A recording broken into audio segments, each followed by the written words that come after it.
हरे कृष्णा। आज है हमारा भगवत ज्ञान का तीसरा दिन। तो आज हम पढ़ेंगे प्रथम पाठ कुरुक्षेत्र में सैन्य निरीक्षण का दूसरा भाग। तो प्रथम पाठ का दूसरा श्लोक यह है कि दृष्टां तु पांडवनिकं व्यर्थुं दुर्योधनास्तं आचार्यमु प्रसंगयं राजा वचनम अब्रवीता।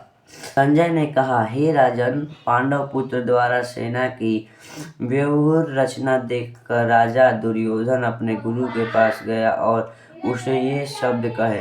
तात्पर्य, धृतराष्ट्र जन्म से अंधा था। दुर्भाग्यवश वह आध्यात्मिक दृष्टि से भी वंचित था। वह यह भी जानता था कि उसी के सामने उसके पुत्र भी धर्म के मामले में अंधे थे और उसे विश्वास था कि वे पांडवों के साथ कभी भी समझौता नहीं कर पाएंगे, क्योंकि 5 पांडव जन्म से ही पवित्र थे। और फिर भी उसे तीर्थ स्थान के प्रभाव के विषय में संदेह था। इसलिए संजय युद्ध भूमि की स्थिति के विषय में उसके प्रश्न के मंतव्य को समझ गया। अतः वह निराश राजा को प्रोत्साहित करना चाह रहा था। उसने उसे विश्वास दिलाया कि उसके पुत्र पवित्र स्थान के प्रभाव में आकर किसी प्रकार का समझौता करने नहीं जा रहे हैं। उसने राजा को बताया कि उसका पुत्र दुर्योधन पांडवों की सेना को देखकर तुरंत अपने सेनापति द्रोणाचार्य का वास्तविक स्थिति से अवगत कराने लगा। यद्यपि दुर्योधन के राजा कहकर संबोधित किया गया और भी स्थिति भी गंभीरता के कारण उसे सेनापति के पास जाना पड़ा।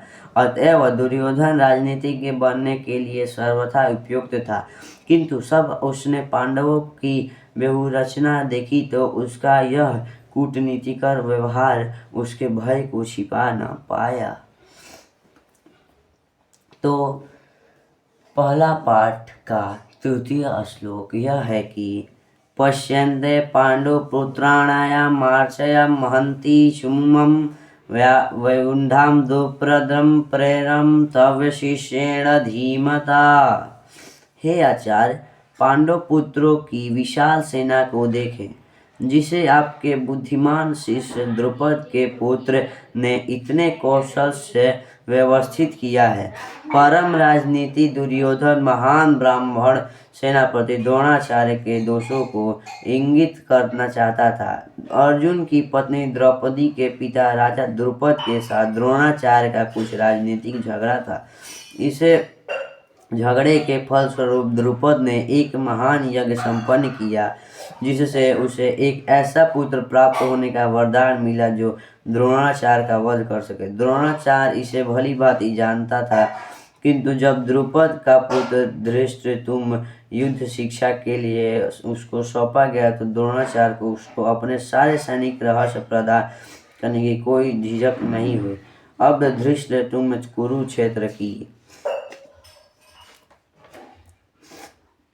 कुरुक्षेत्र की युद्ध भूमि में पांडवों का पक्ष ले रहा था और उसने द्रोणाचार्य से जो कला सीखी भी, उसी के आधार पर उसने यह व्यूह रचना की थी। दुर्योधन ने द्रोणाचार्य की इस दुर्बलता की ओर इंगित किया, जिससे वह युद्ध में संलग्न रहे और समझौता न करे। इसके द्वारा वह द्रोणाचार्य को यह भी बताना चाह रहा था कि कहीं वह अपने प्रिय शिष्य पांडवों के प्रति युद्ध में उदारता न दिखा बैठे। विशेष रूप से अर्जुन उसका अत्यंत प्रिय एवं तेजस्वी शिष्य था। दुर्योधन ने यह भी चेतावनी दी कि युद्ध में इस प्रकार की उदारता से हार हो सकती है। तो प्रथम पाठ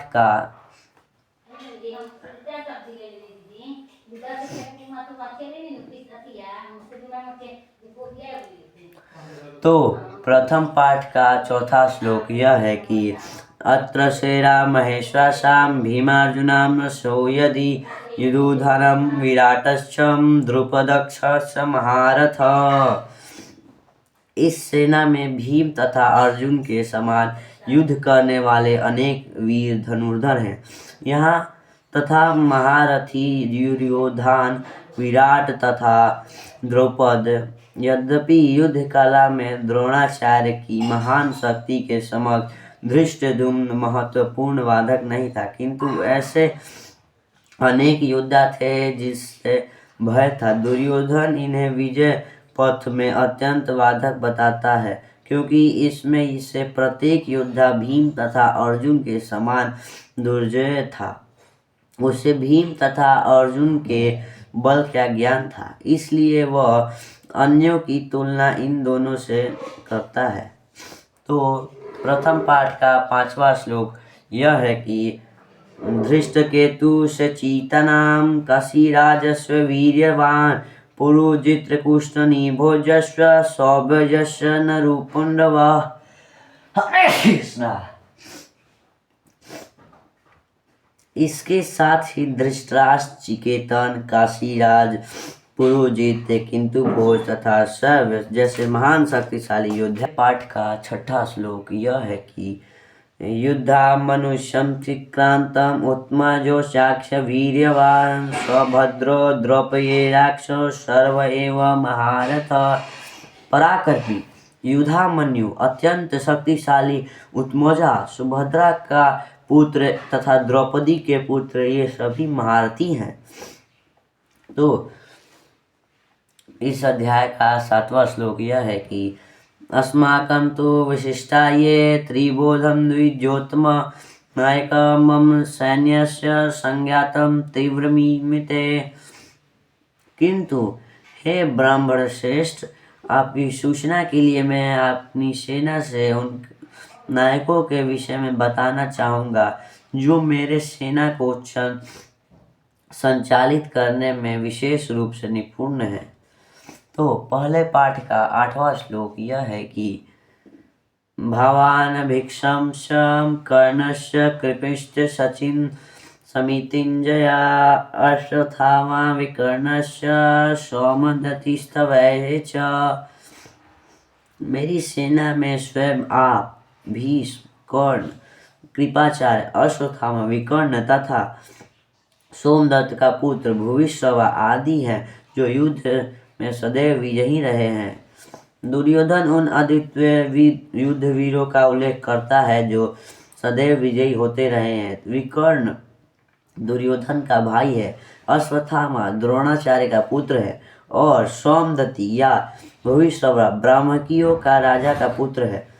कर्ण अर्जुन का आधा भाई है, क्योंकि वह किंतु के गर्भ में राजा पांडु के साथ विवाहित होने के पूर्व उत्पन्न हुआ था। किंतु कृपाचार्य की जुड़वा बहन द्रोणाचार्य को ब्याही थी। तो पहले पाठ का 10वां श्लोक ये है कि अनेच भव शूरा मदर्थ तयोजीविता नाना अस्त्र प्रहणम वा सर्वयुद्ध विशारदा। ऐसे अन्य अनेक वीर भी हैं जो मेरे लिए अपना जीवन त्याग करने के लिए अधत हैं। वे विविध प्रकार के हथियारों से सुसज्जित और युद्ध विद्या से में निपुण हैं। जहाँ तक अन्यों का यथा जयद्रथ, कृतवर्मा तथा शल्य का संबंध है, वे सब दुर्योधन के लिए अपने प्राणों की आहुति देने के लिए तैयार रहते थे। दूसरे शब्दों में यह पूर्व निश्चित है कि वे अब पापी दुर्योधन के फल में सम्मिलित होने के कारण कुरुक्षेत्र के युद्ध में मारे जाएंगे। निसंदेह अपने मित्रों की संयुक्त शक्ति के कारण दुर्योधन अपनी विजय के प्रति आश्वस्त था। अर्पर्याप्तं तदस्माकं बलं भीष्मभिरक्षितं पर्याप्तं तिवदेमैस्तां बलं भीमाभिरीक्षितं। हमारी शक्ति अपरिमेय है और हम सब पितामह द्वारा भली भांति संरक्षित हैं, जबकि पांडवों की शक्ति भीम द्वारा भली भांति संरक्षित होकर भी सीमित है। यहाँ पर दुर्योधन ने तुलनात्मक शक्ति का अनुमान प्रस्तुत किया और वह सोचता है कि अत्यंत अनुभवी सेना नायक भीष्म पितामह के द्वारा विशेष रूप से संरक्षित होने के कारण उसकी सशस्त्र सेनाओं की शक्ति अपरिमेय है। दूसरी ओर पांडवों की सेना सीमित है क्योंकि उनकी सुरक्षा और एक कम अनुभवी नायक भीम द्वारा की जा रही है, जो भीष्म की तुलना में नारायण है।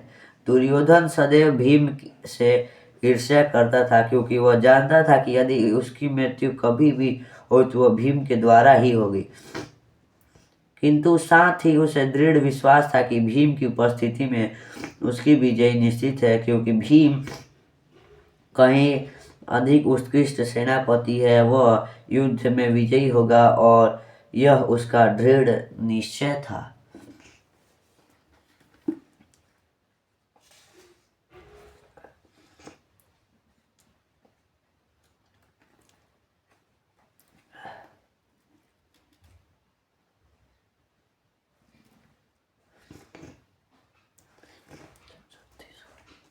जय श्री हरि।